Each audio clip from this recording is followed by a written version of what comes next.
Chapter 11. The Rune Lord's Discovery. The war between Greystone Hold and Ironvein Hall raged on, but far beneath the battlefield another battle was being fought. A battle of knowledge, secrets, and the terrible burden of history. Rune Lord Dalcrin Deepmind had spent his long centuries studying the ancient ways of the Dwarves. He had seen wars come and go, but this one was different. For in the heart of the mountain, something forgotten had awakened. And it had begun with the Anvil of Ages. The buried truth. Deep within Drakha's rift, hidden away in a forgotten chamber older than either warring hold, the Anvil of Ages sat in silence. It was here that Dalcrin and his apprentices had been sent by Karak Drak to study the relic and determine its true nature. But no message had been sent back. For what they had uncovered was not meant to be known. Dalcrin stood before the massive Gromril slab, its surface etched with intricate runes, some recognizable, others alien even to him. He had spent weeks deciphering them, tracing their meanings, cross-referencing with texts lost to time. And now as he ran his hand across the cold metal, he realized the truth. This is no mere anvil. This is a key. The awakening runes. The runes upon the Anvil of Ages were unlike any he had encountered before. Some were the sigils of Valaya, Grimnir, and Grungni, but beneath them, carved in a layer older than the others, were marks of something even more ancient. Something hidden beneath the stone for millennia. The meaning had been difficult to uncover, but now he understood it all too well. The Anvil of Ages was not simply a forge tool. It was a focus, a conduit for ancestral power. It could bind the spirits of the fallen, bringing them forth in times of great need. It could awaken something slumbering beneath the mountains. Something not meant to wake. His breath caught in his throat. The anvil was never meant to be wielded in war.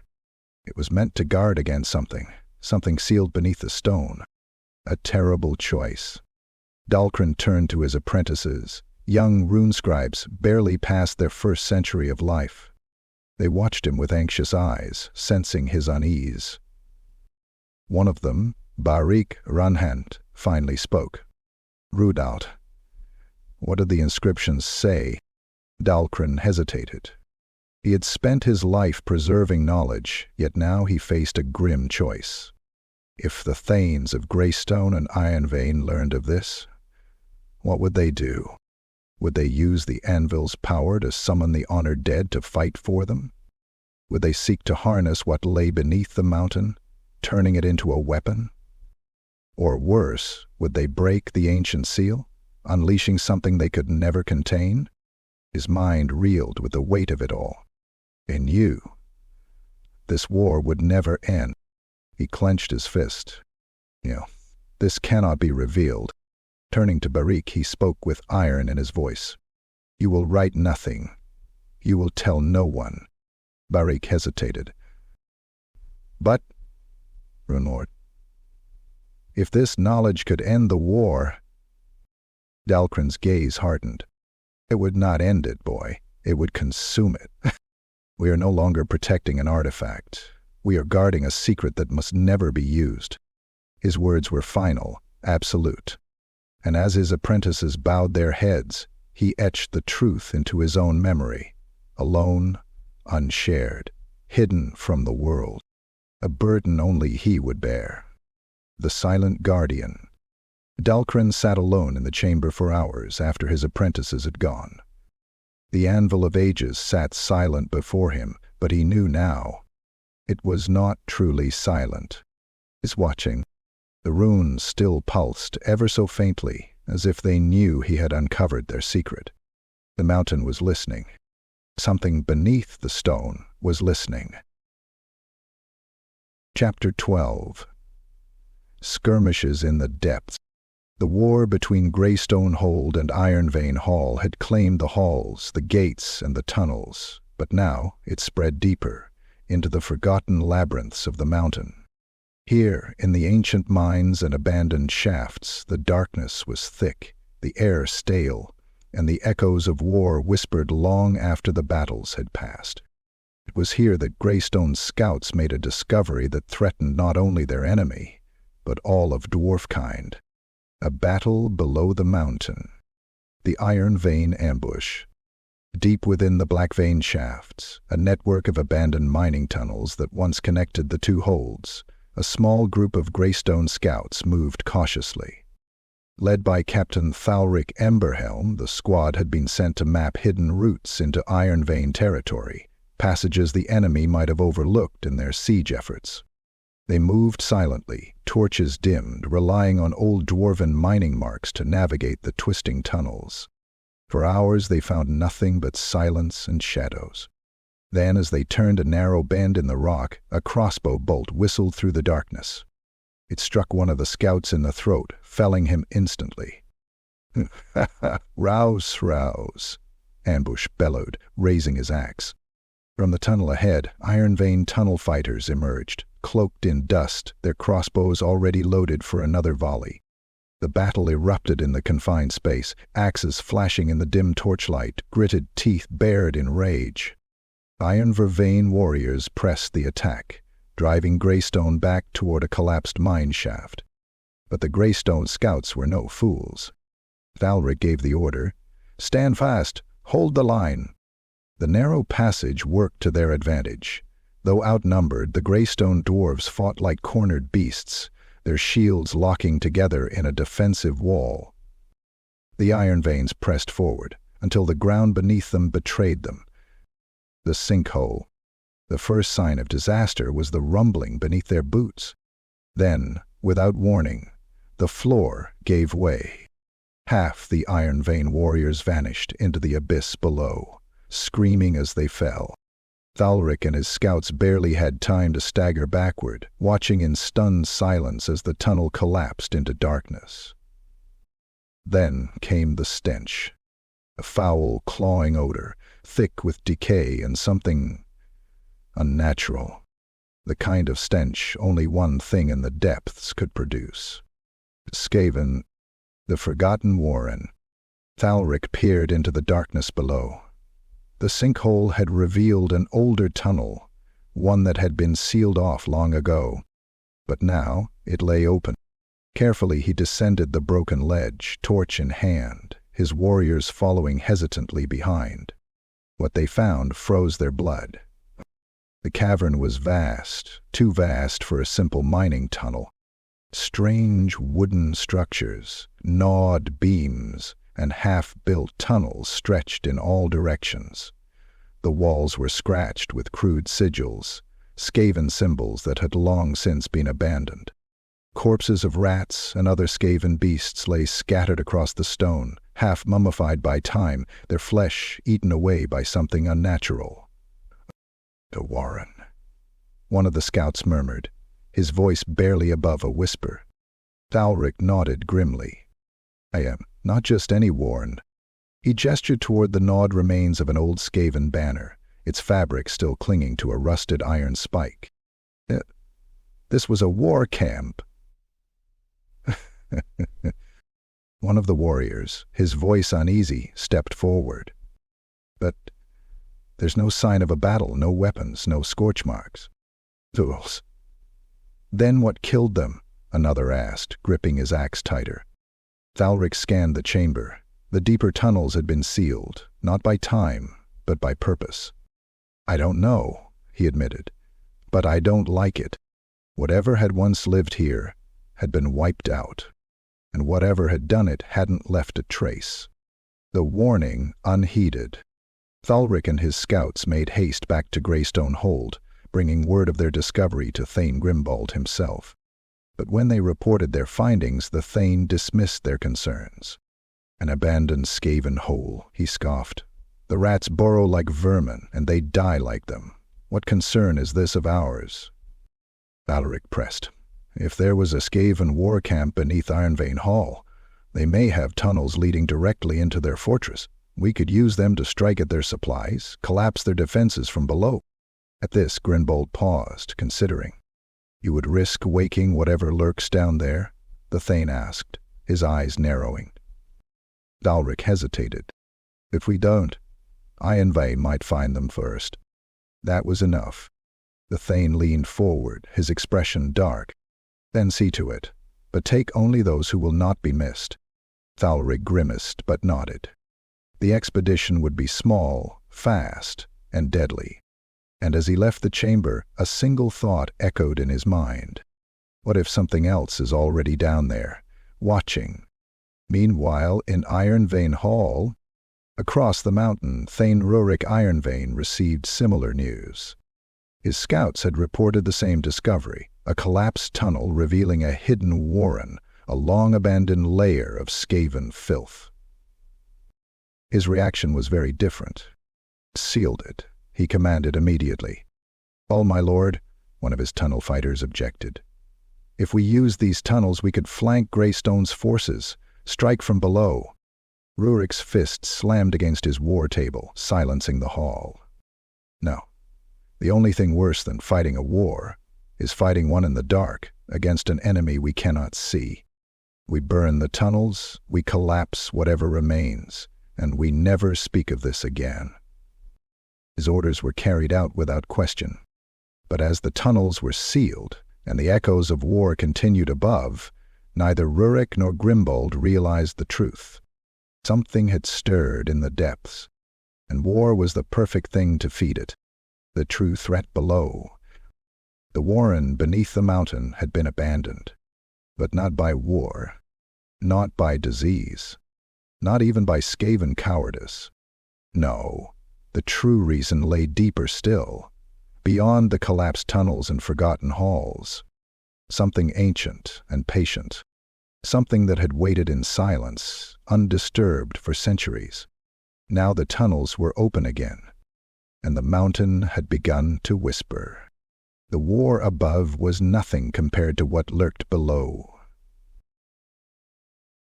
Chapter 13. The Echo of Ancestors. The war between Greystone Hold and Ironvein Hall had long since descended into bloodshed, betrayal, and ruin. But now, something older than steel, older than stone, had begun to stir. It started in whispers. It grew into dreams. And soon it would drive two Thanes to madness. The first vision. Thane Grimbold. Greystone. The forges of Greystone Hold had dimmed, their embers burning low as the war drained the Hold's resources. Thane Grimbold Greystone sat in his war chamber, staring at maps he could no longer decipher, listening to reports of starving miners and dying warriors. But exhaustion dragged him under before he could even remove his armor. And in his sleep, he dreamed. The chamber shifted around him, the walls no longer those of his war room, but of something greater, more ancient. He stood before a great anvil, runed and mighty, pulsing with a deep golden glow. The shadows around him stirred, shifting into the forms of his ancestors, mighty warriors, kings of Greystone's past, their faces carved with deep lines of judgment. One stepped forward. Durgrim Greystone, founder of their line, his beard woven with golden runes of power. "You have strayed, grandson," the shade rumbled. "You allow the weak to whisper in your ear. You hesitate when you should strike. Do you not remember the purpose of our bloodline?" Grimbold tried to speak, but his throat felt like stone, his voice stolen by the vision. Durgrim gestured toward the Anvil of Ages, its glow intensifying. "This was our birthright. It always has been." Other figures appeared, the long-dead runelords and kings of Greystone. "Do not allow this shame to stand, boy. The anvil is ours. The Ironveins are thieves. Would you let them write history while our name fades into dust?" Grimbold's hands trembled as he reached toward the anvil, only for flames to erupt around it. The fire rushed toward him, consuming everything. He awoke gasping, drenched in sweat, his heartbeat like the pounding of a war drum. The vision burned in his mind, searing his purpose into his soul. "The anvil is ours. It always has been. He rose, grabbing his axe, and strode from his chambers. "Summon the captains, we march at dawn." His aides exchanged nervous glances. Greystone was not ready for another assault, but their thane would not listen. The vision had spoken, and he would answer. The second vision, Thane Relic Ironvein.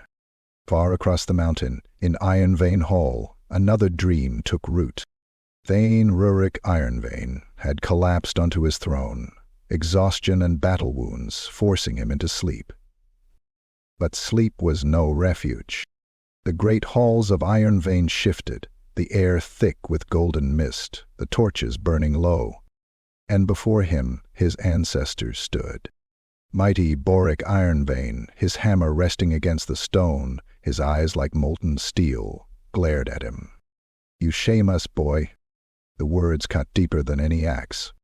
"The anvil lies in enemy hands, and you sit behind your walls? You let them starve you? You let them break our gates?" More ancestors emerged, their faces twisted in scorn. "We bled for this mountain, and you let Greystone steal from us. You are not worthy of our name.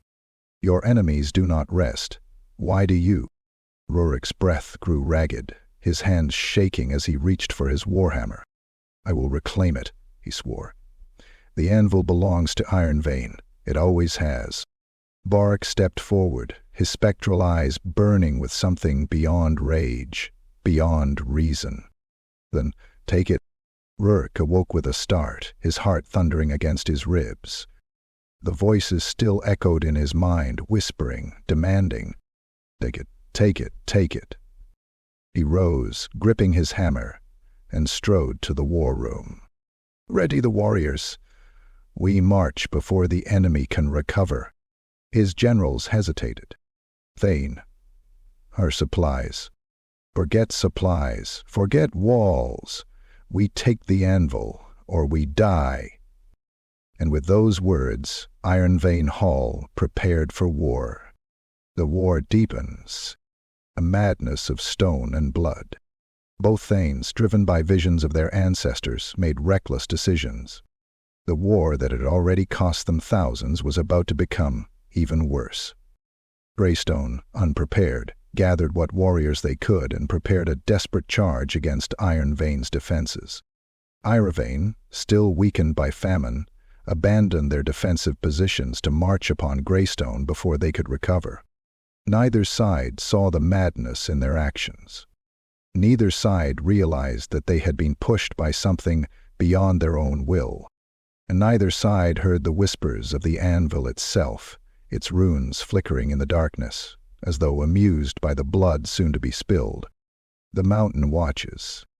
Deep within Drakka's rift, far below the battlefields above, Rune Lord Delcrin stood before the Anvil of Ages, watching as its runes glowed with an unnatural intensity.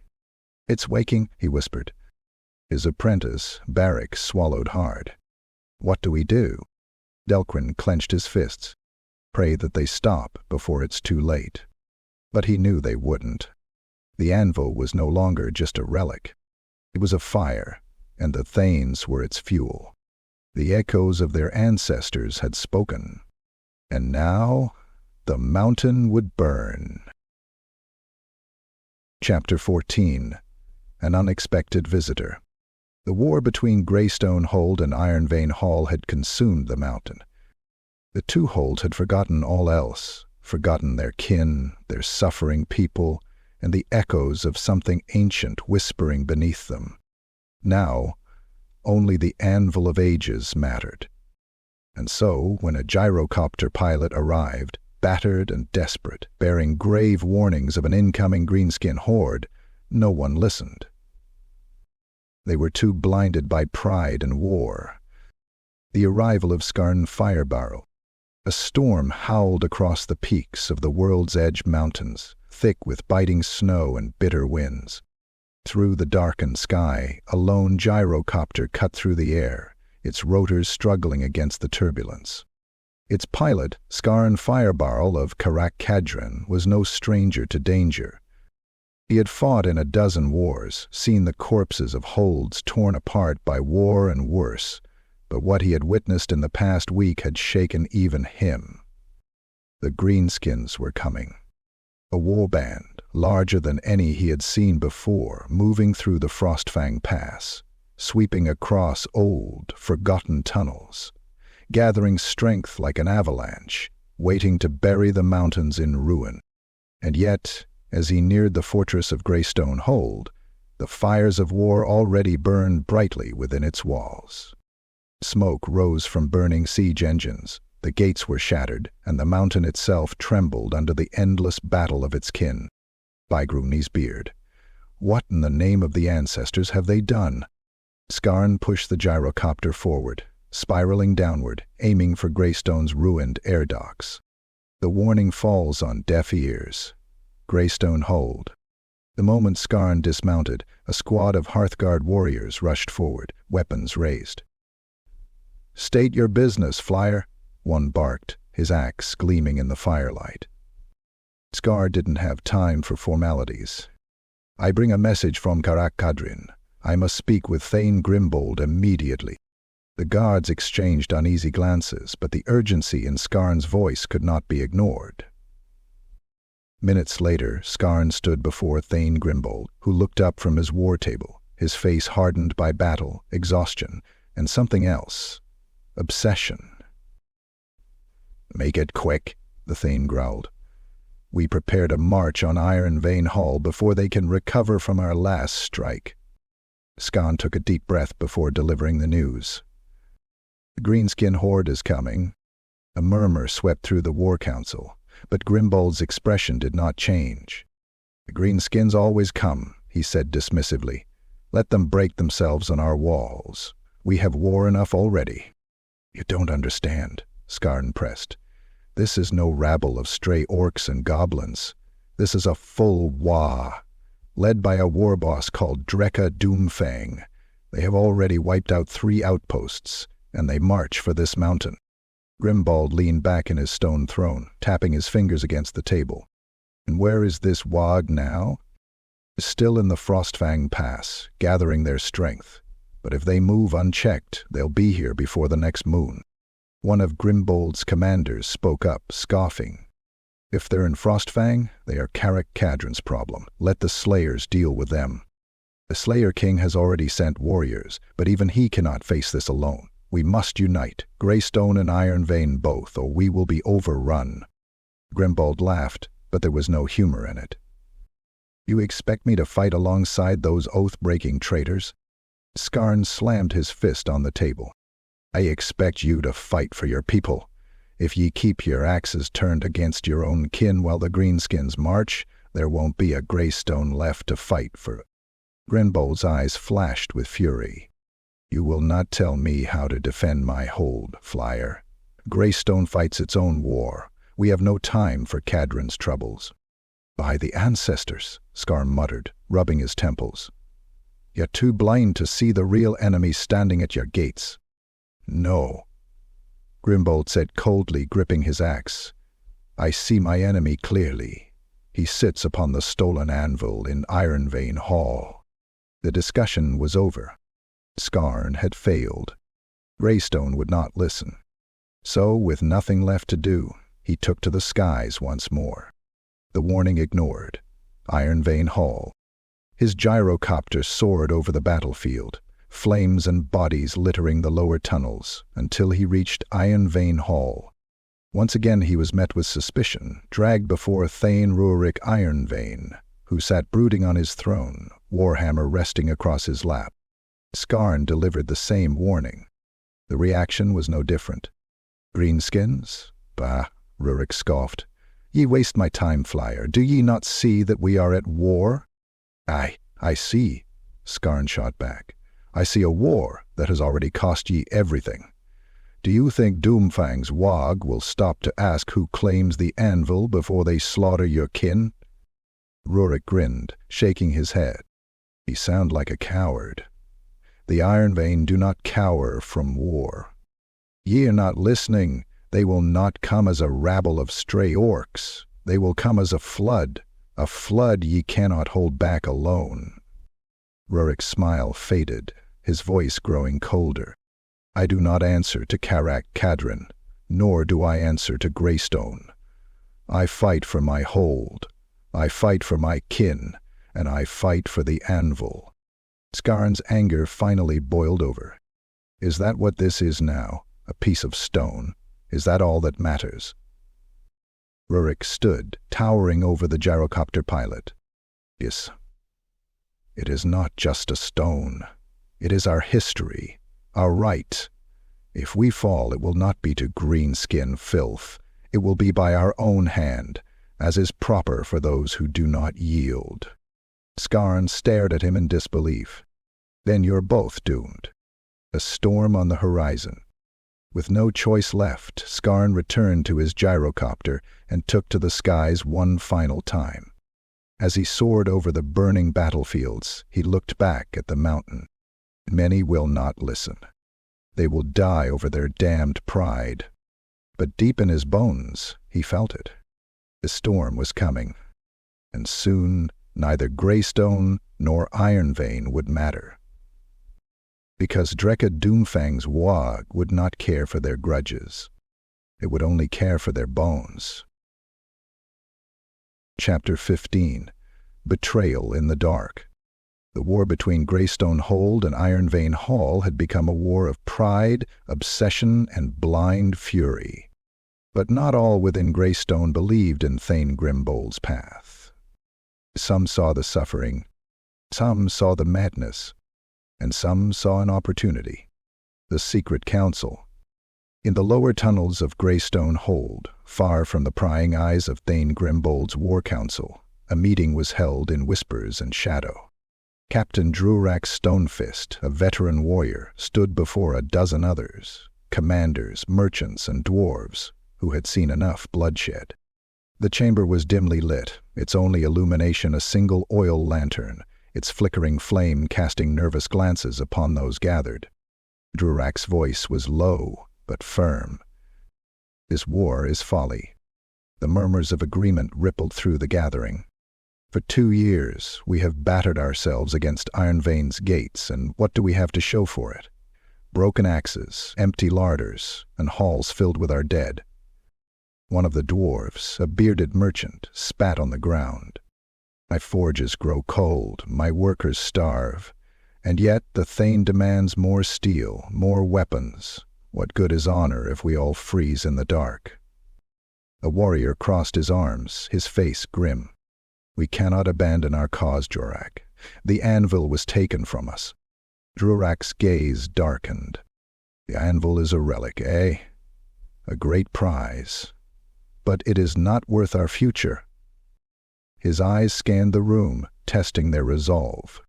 "We must speak with Ironvein. If we do not end this war, we will all die, be it by starvation, by axe, or by the greenskins marching toward us."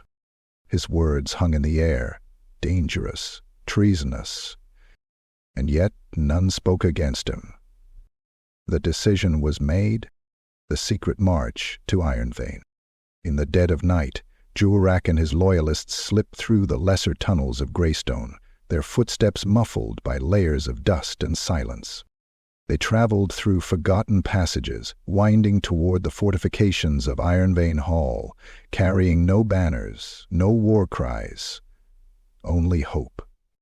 They knew it was dangerous. They knew, if discovered, it would mean death. But they did not realize how short their journey would be. The betrayal exposed. The moment they reached the halfway point, where the tunnels began to veer toward Ironvein territory, the trap was sprung. Torches flared to life. A dozen Greystone warriors emerged from the shadows, axes drawn, their expressions twisted with anger and disgust. At their head stood Thane Grimbold himself, his massive battle-axe resting upon his shoulder, his eyes burning with cold fury. "Drurak Stonefists," he said, his voice hard as iron. "Did ye think ye could hide this treachery from me?" Drurak's heart pounded.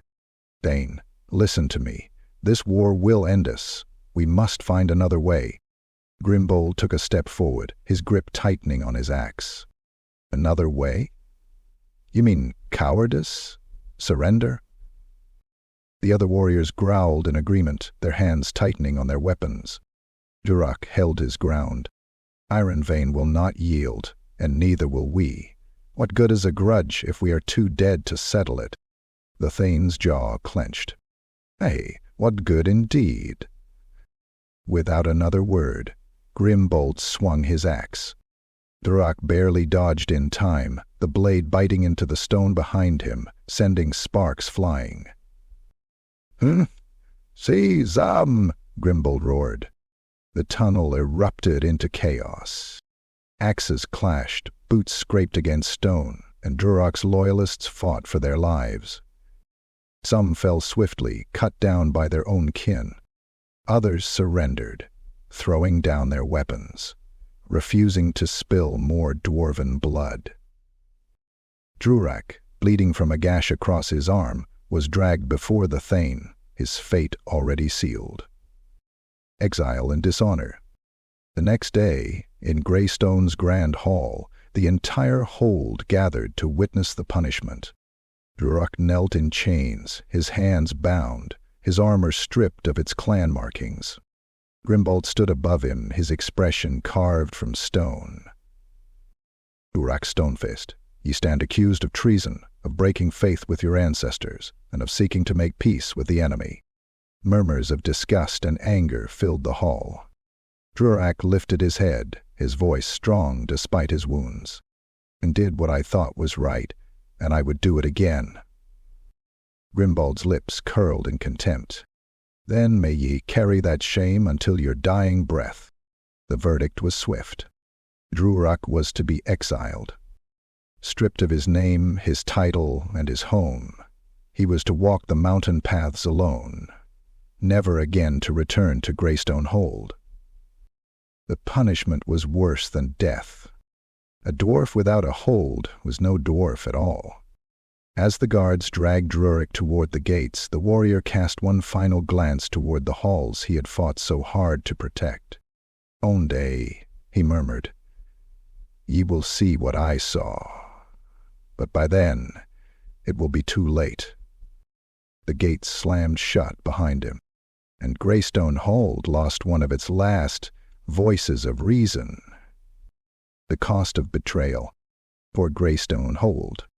The exile of Dwarven Stonefist only deepened the paranoia within Greystone. Now, even those who spoke of peace in whispers feared to be branded traitors. Grimbold had made his message clear. No compromise, no surrender, the Anvil or nothing. The distrust festered like a wound that refused to heal. For Ironvein Hall. Though Dwarven never made it to Ironvein, rumors of his failed negotiation reached Thane Rurik's ears. But instead of seeing it as a chance for peace, he saw it as something else. Greystone is weak, he mused, standing before his own war table. Their warriors grow restless. Their leaders turn upon themselves. This is our moment to strike. The true betrayal still sleeps. While Greystone and Ironvein continued to destroy one another, neither saw the true enemy creeping ever closer.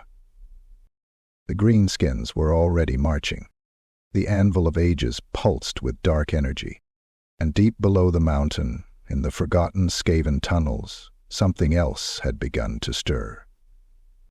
Something older than war. Something that cared not for grudges, only for the death of all things. Chapter 16. The Siege of Ironvein.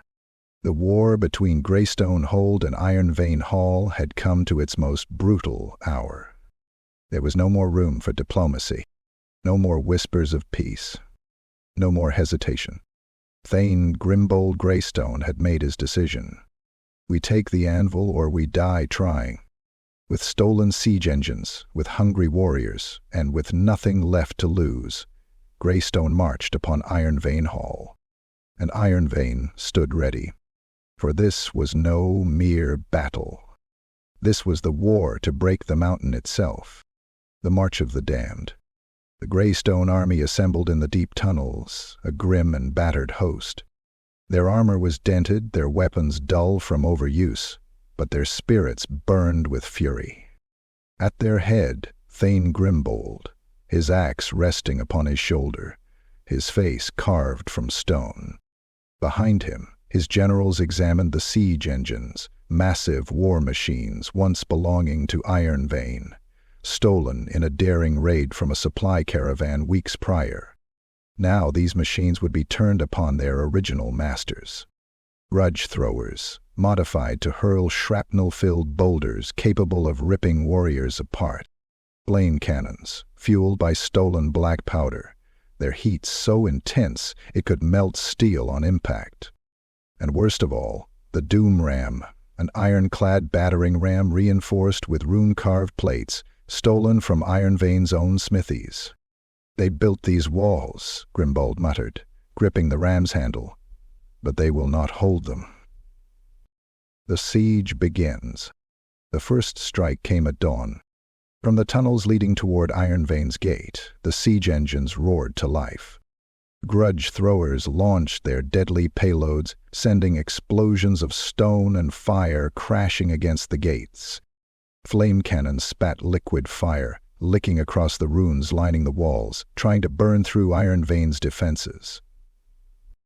The Doomram rolled forward, its steel-plated bulk smashing into the gates with thunderous force. Boom! The mountain trembled with the impact. Boom! The gates groaned, the ancient runes flickering as they struggled to hold. Boom! And then, Ironvein answered. The wrath of Ironvein. For all of Greystone's siegecraft, for all of their anger, they had forgotten one thing. Ironvein whole had never been taken in battle, and it would not fall today. As the Doomram struck for the fourth time, the walls of Ironvein shimmered with runic power. Then, in a burst of Dwarven fury, the defenses activated.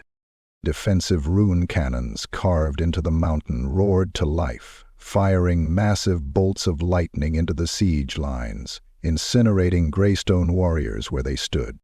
Boiling oil traps spilled from hidden ports along the walls, melting armor and flesh alike. Dwarven organ guns, positioned at key choke points, unleashed storms of iron shot, cutting down warriors as they charged the gates. Greystone had expected a siege. What they got was a massacre. Battle at the gate. Despite the carnage, Greystone pressed on. "Forward!"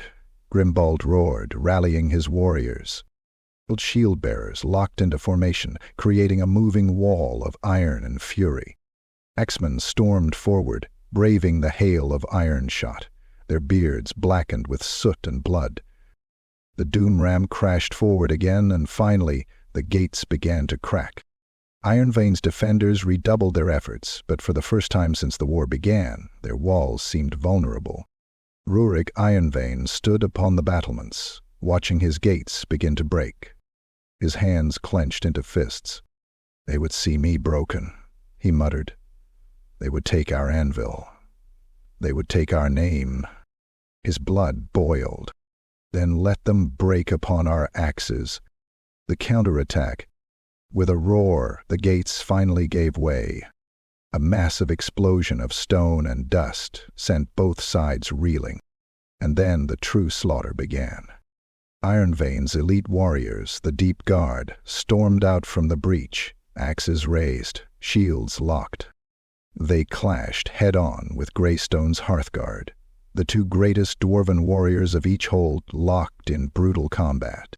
The passageway flooded with blood, the bodies piling high as neither side yielded an inch.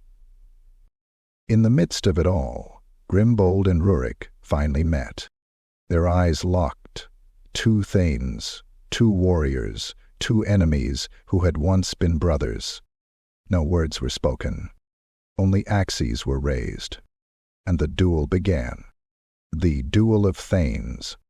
The sounds of battle faded away as Grimbold and Rurik charged toward one another.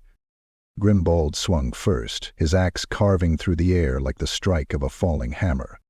Rurik countered, twisting his warhammer to deflect the blow, sending sparks flying as rune-forged steel met steel. The clash of their weapons sent shock waves through the battlefield. Neither yielded. Neither hesitated. Each knew that only one Thane would walk away. Blow after blow fell, armor cracking, blood spilling. Rurik landed a brutal strike, his warhammer smashing into Grimbold's side, sending the Greystone Thane stumbling back, coughing blood. But Grimbold did not fall. With a roar of defiance, he surged forward, his axe cutting deep into Rurik's shoulder, forcing the Ironvein Thane to his knees. Both warriors breathed heavily, their weapons dripping red, their bodies weighed down by exhaustion. And then the mountain itself shook. The mountain's fury. A deep, thunderous groan echoed through the cavern. The earth trembled, loose stones falling from above. For a brief moment, the battle froze, as every warrior felt something shift deep beneath the stone. The Anvil of Ages, hidden within Ironvein's halls, flared with an unnatural light. Runelord Dalcrin, watching from afar, felt his heart sink. The seal is weakening. Then, from the ruined depths of Drakgaz's rift, came the first distant sound of drums. Not Dwarven drums. Something else. Something older. Something waking up. The siege continues, but for how long? Greystone's warriors flooded into Ironvein's halls, their victory almost in sight. But neither side saw what was coming. Neither side realized the true cost of their war. For beneath them, deeper than any mine, older than any grudge, something was stirring, and soon it would remind them all that no war belongs to dwarves alone. Chapter 17. The Curse of the Anvil. The Anvil of Ages had been the heart of this war. It had been claimed, stolen, fought over, and bled for. But for the first time since the war began, something changed. It was no longer just an artifact. It was watching, listening, awakening, and now it was fighting back. The Anvil awakens. The battle still raged within the halls of Ironvein, the once mighty hold filled with fire, smoke, and the screams of dying dwarves. Greystone had breached the gates, and the fighting had spilled into the lower halls, where the Anvil of Ages was kept. The massive Grimrill slab, etched with ancient runes, stood in its sacred chamber, untouched, but not silent. Even as warriors fell, the anvil's runes pulsed, faint at first, then brighter. It was responding to the bloodshed. And then the air shifted. A low hum filled the chamber, vibrating through the stone. A strange golden mist began to seep from the anvil's surface, curling through the air like tendrils of living energy. And the moment it touched flesh, the nightmare began. Madness in the chamber. The first to fall was Gurnik Stonehelm, a Greystone warrior who had been the first to set foot in the chamber. As the mist brushed against him, his eyes widened, his face contorted in horror. "And they are watching," he screamed, dropping his axe and clutching his head. Then he turned on his own kin, slamming his shield into his brother's face, sending the dwarf crashing into the wall. More warriors began convulsing, their pupils shrinking to pinpricks, their breath coming in ragged gasps. Some dropped their weapons, clutching at visions only they could see. Others attacked at random, their minds filled with whispers that did not belong to them. And above it all, the anvil pulsed. The mountain groaned as if it, too, was suffering. The accusations begin. Thane Grimbold Greystone stormed into the chamber, his axe already stained with Ironvein blood, only to stop dead in his tracks. He had expected resistance. He had expected battle. He had not expected this. Dwarves screaming, tearing at their own faces.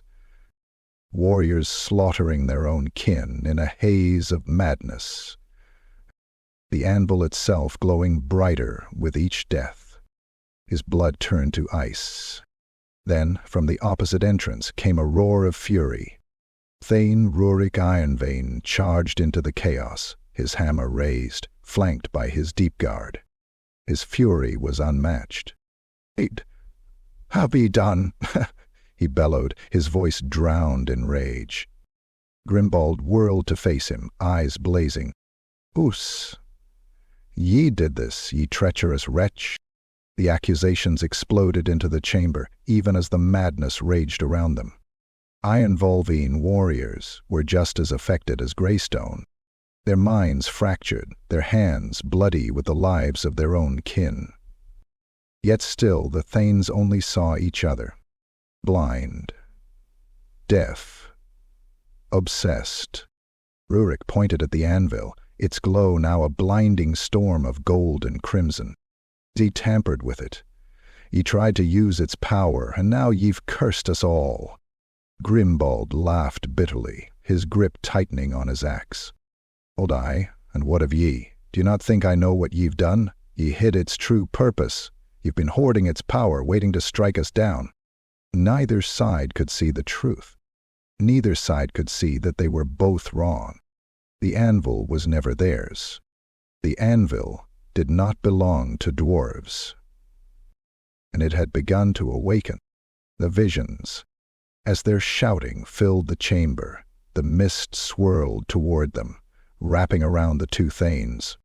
And then they saw. Visions. Not of war. Not of the anvil's forging. Not of anything they had ever known. But of something deep below the stone. Something forgotten, buried, bound. The images struck like a hammer to the skull. A great cataclysm, long before their ancestors had carved these halls. A terrible war, fought in darkness against an enemy they could not name. And the anvil, not as a weapon, but as a seal. It was never meant to be used. A voice whispered. It was meant to contain. The visions vanished as quickly as they came. Grimbald and Rurik stumbled back, their breath ragged, their minds reeling from what they had just seen. And yet still they refused to listen. The Thanes shook off the vision, twisted it into something they could comprehend. "A trick," Grimbald spat. "A lie from the lips of traitors." Rurik's teeth clenched. "Okay, but it will not break us." They raised their weapons, and the war continued. The mountain watches, the Anvil of Ages, pulsed one final time. Its runes flickered, its bindings strained, and far below, in the darkest depths of the mountain, something shifted. A low guttural sound rumbled through the deep, not a growl, not a whisper, not even a voice, but laughter. A laughter that had not been heard for thousands of years. And as the dwarves continued their slaughter, the thing in the deep opened its eyes. The anvil had done its duty for long enough. Now the seal was breaking. Chapter 18. The Flame of Doom. The war had boiled over, raging through the tunnels, halls, and the very heart of the mountain. Dwarves fought like rabid beasts, their minds frenzied by hunger, hatred, and whispers of the anvil's curse. Ironvein Hall stood battered but unbroken, its defenses shaken but not shattered. Until a single spark changed everything. A runaway cannon shot. A moment of miscalculation, and the mountain roared in fury. The cannon misfires. High upon the battlements of Ironvein Hall, a flame cannon crew had been working relentlessly. Their weapon, a massive, rune-etched monstrosity, spewed liquid fire, scorching the Greystone ranks with each deafening blast. But the cannon had been pushed too hard. The crew rushed to reload, shoving another tank of pressurized flame fuel into its chamber. A mistake. One dwarf, his hands slick with sweat and blood, lost his grip. The canister slipped. A spark, barely the size of an ember, leapt from the rune genin. It was enough. A blinding flash of fire and force consumed the cannon crew, their screams lost in the detonation. The cannon, now a runaway inferno, lurched backward, its barrel tilting downward directly toward Ironvein's main gate. With a final guttural roar, the cannon fired one last time. The collapse. The blast struck the gatehouse dead center. For centuries, the gates of Ironvein had withstood everything: orcish invasions, Skaven swarms, even the siege engines of Greystone. But they were not built to withstand their own fury. The rune-carved steel buckled. The stone cracked. The very mountain groaned as the support columns gave way. A moment of silence followed. Then the world came crashing down. A massive avalanche of stone and steel thundered down, burying Ironvein warriors, Greystone attackers, and even innocent civilians who had been sheltering near the walls. The battlefield disappeared beneath a storm of dust and debris. And for the first time since the war had begun, the only sound was silence. The aftermath. When the dust finally settled, the carnage was clear. The gatehouse was gone. The path into Ironvein was buried beneath tons of rock. Hundreds of dwarves on both sides were trapped beneath the rubble. The wounded cried out, their voices muffled beneath fallen stone. And for the first time in 2 years, the killing stopped. A truce in the ruins. Thane Rurik Ironvein. From what remained of his war room, Thane Rurik Ironvein stood amidst his warriors, his face carved from rage and sorrow. His own kin were buried beneath that rubble. This war was his, but now Ironvein Hall itself had suffered the worst blow of all. He clenched his fists. Grimbold. This was his fault. Thane Grimbold Greystone. Outside the ruined gate, Thane Grimbold Greystone stood silent, watching his warriors pull bloodied dwarves from the wreckage. Greystone and Ironvein, dwarves, side by side, digging with their bare hands. He had never imagined this moment, never thought they would be forced to work together. But survival outweighed pride. For now, he turned to his war captains. "Get the engineers, we dig out the wounded." One of his commanders hesitated. "Keep them out?" Grimbold's eyes hardened. "Aye, even them." And for a fleeting moment there was no Greystone, no Ironvein. Only dwarves, clawing at the stone to save their own. Old wounds reopen. For hours the two sides worked in uneasy unity. Warriors dug through rubble, lifting injured dwarves from the wreckage. Healers, once tending only to their own, wrapped the wounds of enemies without question. Engineers set up pulleys and levers, carving through fallen stone, trying to reach those still trapped below. For the first time, the war was forgotten. And then the arguments began. The first accusations. It started with whispers. This was Greystone's fault. Hey, Ironvein pushed too hard. Tiffany. Tampered with the anvil. This was its curse. He should never have helped them. Why are we even talking? Kill them and be done with it. Old wounds never heal when the blade is still buried. The mutterings grew. Then came shoves. Then came drawn axes. A fight broke out amongst the very dwarves who had just saved each other's lives.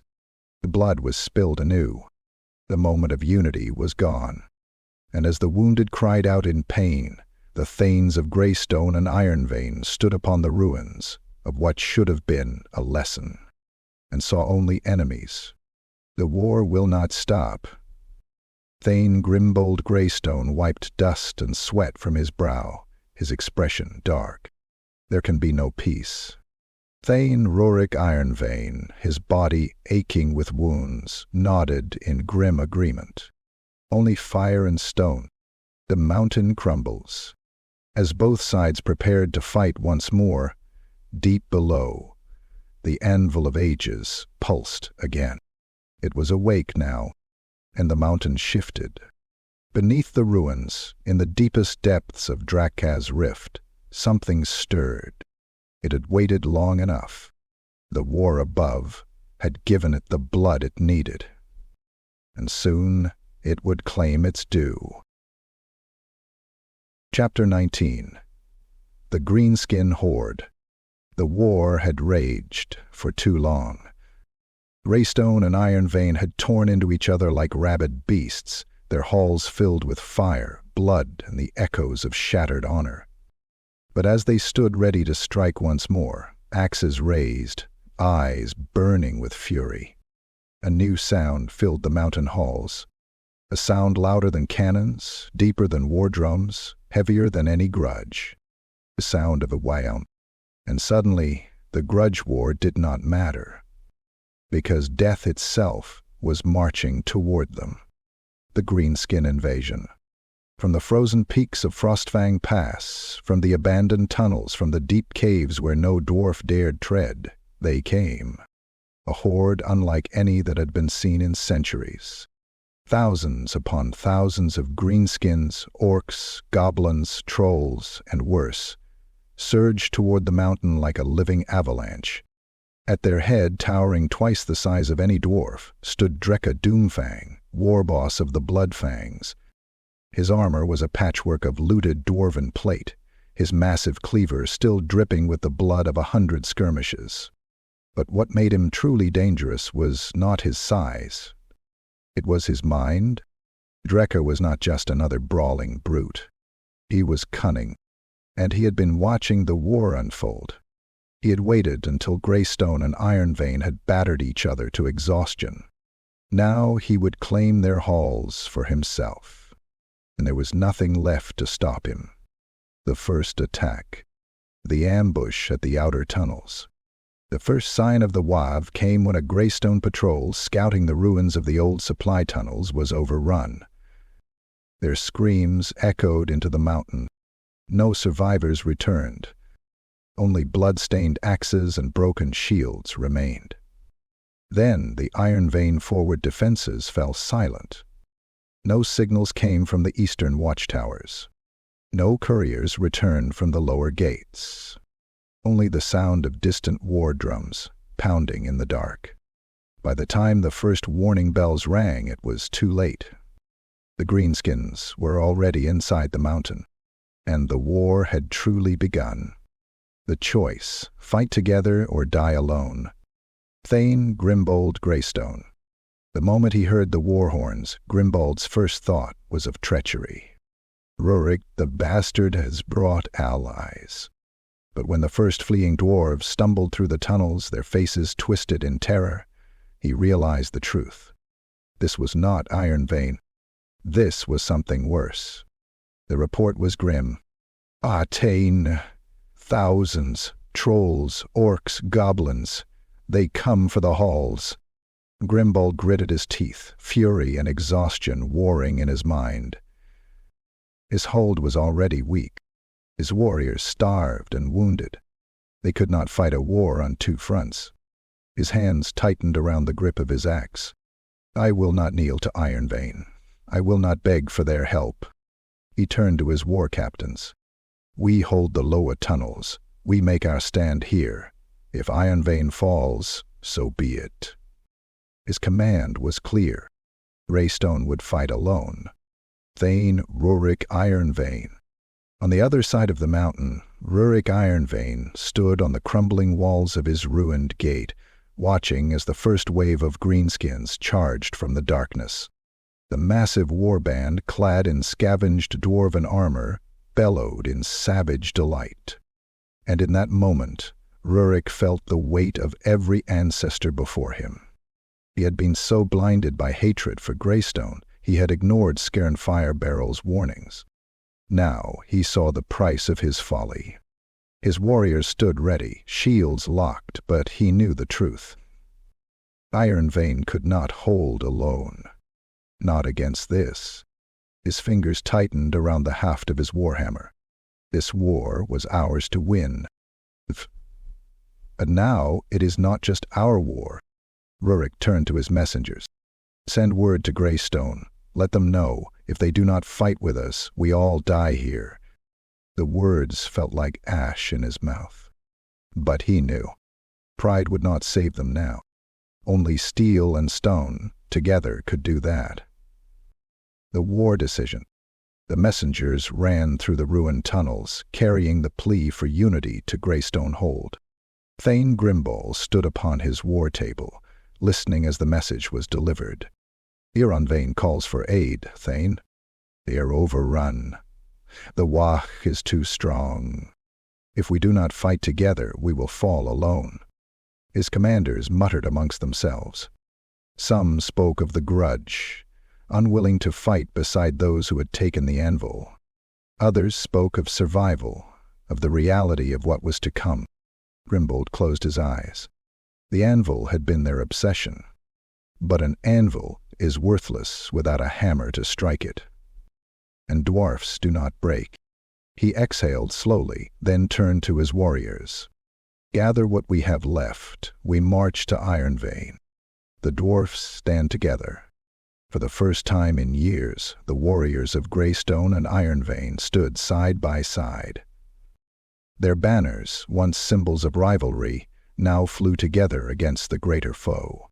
Thane Grimbold and Thane Relic, bloodied but unbowed, locked eyes.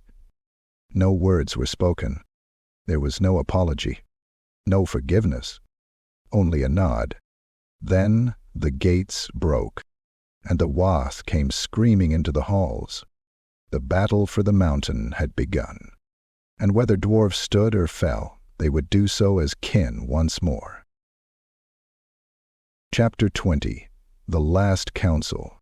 The halls of Ironvein trembled with the sound of battle. Orc war horns echoed through the tunnels. The clash of steel and the howls of dying dwarves filled the mountain with suffering. And yet, in the depths of Ironvein's great war chamber, two enemies stood across from each other, not as rivals, but as reluctant allies. For the first time in years, the war between Greystone and Ironvein was not the battle that mattered. The last council of the Thanes had begun. The council gathers. A massive stone chamber, carved into the heart of Ironvein Hall, served as the war room of the mountain. Its walls were lined with runes of protection, its centerpiece a massive stone table where ancient war councils had once met to face external threats. Now it bore the maps of two warring holds, littered with battle markers, stained with the blood of years of conflict. And around this table stood the two Thanes. Thane Grimbold Greystone, his armor chipped and battle-worn, his axe resting upon the table, his eyes filled with distrust. Thane Relic Ironvein, his warhammer still streaked with orc blood, his stance firm, his gaze equally filled with disdain. Surrounding them stood their captains, warriors from both holds, glaring at one another across the room. The grudges ran deep, but the greenskin warhorns outside were deeper. And for the first time in centuries, an Ironvein and a Greystone Thane spoke without blades drawn. A reluctant alliance. Grimbold spoke first, his voice like a grinding stone. This changes nothing, Relic. Relic snorted, arms crossed over his chest. Aye, the moment this is over, I'll see ye dead. The Greystone warriors gripped their axes. The Ironvein soldiers mirrored the motion. It took only a single word from both Thanes to stop them. Enough. Rurik's gaze hardened. We both know what's coming. If we fight alone, we fall. Grimbold nodded, though the taste of the truth soured his tongue. Agreed. We hold the halls together, or we lose them forever. The words hung in the air like a weight, centuries in the making. The alliance had been forged, but it was a blade held at each other's throats. A truce of necessity, not trust. The warning of the Runelord. As the council prepared to discuss battle formations and defenses, a third voice interrupted. One that had been ignored for far too long. Runelord Dalcrin Deepmind stepped forward, his rune staff tapping against the stone, his expression grim. Ye fools. The room fell silent. Even the thanes turned to regard the old rune lord, his robes tattered, his eyes weary. "We fight over walls, axes, and honor," Daltrin continued, his voice cold with disappointment. "Ye ignore the true danger, the anvil." A heavy pause. Grimbold's jaw tightened. "You're still rattling about that cursed stone?" Rurik grunted, unimpressed. "The anvil has stood for centuries. It is ours, and it has nothing to do with the orcs scratching at our gates." Daltrin slammed his staff upon the ground. The runestones upon it flared, their glow illuminating the chamber with an unnatural light. Of course, the anvil was never ours. His words hung in the air, heavy as the mountain itself. The warriors exchanged glances. Grimbold exhaled sharply. "Speak plainly, Rune Lord. We've no time for riddles."